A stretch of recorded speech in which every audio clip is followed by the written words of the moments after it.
पिछले 5 दिन से राज्य भर में सुर्खियां बने हुए गणेश राम के मामले का शुक्रवार को पटाक्षेप हो गया। परिजनों और बाड़मेर जिला कलेक्टर विश्राम मीणा, पुलिस अधीक्षक आनंद शर्मा, उपखंड अधिकारी रोहित चौहान सहित बाड़मेर विधायक मेवाराम जैन के साथ लंबी वार्ता के बाद विभिन्न मांगों पर सहमति बनने से 110 घंटे बाद गतिरोध टूट गया है। धरनार्थियों ने भी अधिकारियों द्वारा लिखित में कार्रवाई के आश्वासन के बाद धरना समाप्त कर दिया। सरहदी बाड़मेर में व्यवसायी गणेश की आत्महत्या के मामले के बाद शव रखकर परिजनों और सैकड़ों लोगों द्वारा दिया जा रहा धरना समाप्त कर दिया गया है। धरनार्थियों की जिला प्रशासन से कई दौर की मंत्रणा और समझाइश के बाद आखिरकार जिला प्रशासन से रजामंदी की मोहर लगा दी गई है। बाड़मेर जिला कलेक्टर विश्राम मीणा, बाड़मेर पुलिस अधीक्षक आनंद शर्मा, अतिरिक्त जिला कलेक्टर ओम प्रकाश बिश्नोई, अतिरिक्त पुलिस अधीक्षक नरपत सिंह, बाड़मेर उपखंड अधिकारी रोहित चौहान सहित प्रशासनिक अधिकारी धरना स्थल पहुंचे। यहां इन्हें परिजनों ने शव उठाने पर सहमति जताते हुए 5 दिन से जारी धरना समाप्त करने की घोषणा की है। जिला प्रशासन से हुई लंबे दौर की वार्ता के बाद 3 भूखंड पुराने 2 मामले के रीओपनिंग पर भी जिला प्रशासन की सहमति बनी।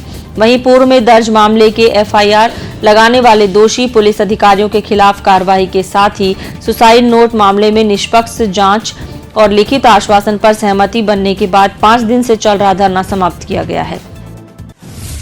इस मामले में जो जिस तरीके से इनके द्वारा जो बेसिकली ज्ञापन जो प्रस्तुत किए गए थे, उनमें जो विभिन्न प्रकार के जो बिंदु है वो उनके द्वारा लिखे गए थे। उन सारे बिंदुओं में आपको कोई पता है कि एक बार हम लोगों ने भी चर्चा की थी, उसके बाद में संभागीय आयुक्त महोदय आईजी साहब भी पधारे थे। उन सारे बिंदुओं में विस्तार से चर्चा हुई थी और उसके बाद में उन सारे बिंदुओं में जो होने लायक, जो क्रियान्वित किए जाने वाले जो बिंदु हैं, उनके संबंध में जैसा हमने पहले भी कहा था कि वार्ता सकारात्मक रही है, बहुत ही सौहार्दपूर्ण माहौल में रही है और हमें उम्मीद है कि ये गतिरोध जल्दी टूटेगा।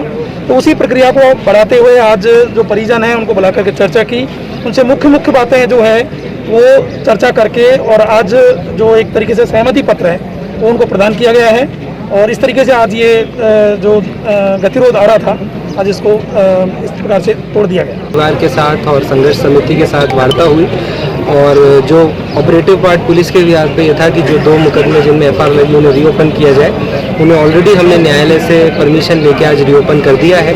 उनमें निष्पक्ष अनुसंधान होगा और यदि ये पाया जाएगा कि अनुसंधान गलत है तो दोषियों के खिलाफ कार्रवाई होगी और जो वर्तमान में मुकदमा है उसकी भी निष्पक्ष तफ्तीश कराकर जो दोषी है उनके विरुद्ध कार्रवाई की जाएगी। इस बात पर अभी सहमति है, अभी इस मामले का पटाक्षेप है, अब आगे की कार्रवाई। गणेश राम की आत्महत्या के बाद से विभिन्न मांगों को लेकर 5वें दिन शाम गतिरोध टूट गया है। इन लोगों से संभागीय आयुक्त, आईजी, जिला कलेक्टर और पुलिस अधीक्षक और तीनों विधायकों के साथ हुई वार्ता भी विफल रही।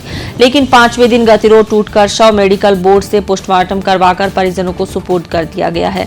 दलित नेता उदाराम मेघवाल का कहना है कि कई दौर की वार्ताओं के बाद वार्ता बेनतीजा रही है और आज बाड़मेर जिला कलेक्टर, पुलिस अधीक्षक, उपखंड अधिकारी से वार्ता के बाद परिजनों की विभिन्न मांगों पर सहमति बन गई है और अंततः सीधी प्रशासन से बात की। प्रशासन के बात करने के बाद में 3 बातें, जो एक तो 2 केस रिटर्न वापस रीओपन हुए हैं, उसकी जांच हम पर भी छोड़ा था। हमने उनको ये कहते हुए दे दिया कि जैसे हमारे बच्चे हैं वैसे तुम्हारे बच्चे हैं, ईमानदारी से आप किसी भी अधिकारी से करवा लो जांच। हम कभी नाम अशोक पाटनी के बाद में हमने कभी कोई अधिकारी नहीं मांगा, तो इसलिए आप पर ही भरोसा करते हैं। दूसरी बात कि जो माननीय न्यायालय का जो फैसला है और हम उसकी पालना करने की जो बात कर रहे थे, उस पालना के संबंध में उन्होंने लिखित में मतलब जितना जल्दी हो सका उतनी पालना करने का पूरा आश्वासन रिटर्न में दिया। और एक बात, जो नया जो अभी 179/2021 जो एफआईआर लॉज है, उसमें हम बिना किसी दबाव के ईमानदारी से उसका इन्वेस्टिगेशन करेंगे। ये जो बातें तय हुई और लिखित में भी।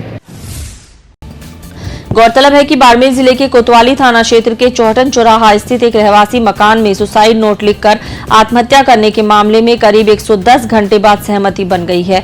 परिजन और ग्रामीण पिछले 110 घंटों से अधिक समय से न्याय की मांग को लेकर जिला अस्पताल की मोर्चरी के आगे धरने पर बैठे थे।